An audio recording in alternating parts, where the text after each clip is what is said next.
महाराष्ट्राच्या विधानसभेत आणि विधान परिषदेमध्ये विरोधी पक्ष नेता येऊ नये म्हणून कायदा बदलायचं काम, कायदाही बदलला जातो. ह्याला निर्लज्जपणा म्हणतात. तुम्ही लोकशाही मार्गानं सत्तेवर यायचं, लोकशाही मार्गानं मुख्यमंत्री व्हायचं, मंत्रिमंडळ स्थापन करायचं आणि त्या लोकशाहीत जे विरोधी पक्ष नेत्याला स्थान आहे विधिमंडळात तेवढं टाळून बाकी सगळे उद्योग करायचे. लोकशाहीला कलंक लावणारं एक कृत्य आहे.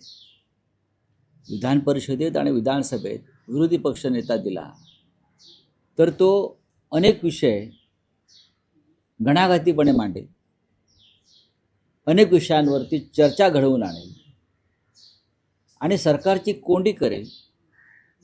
या भीतीपोटी जर विरोधी पक्ष नेता नेमायचा असणं ही सरकारची भूमिका असेल तर हे सरकार एक नंबरचं डरपोक. हे आहे गोकुळचं श्रीखंड, अगदी जिभेवर रेंगाळणार. जिभेवरच नाही तर मनावरही रेंगाळणार. गोकुळ श्रीखंड, मनावर रेंगाळणार.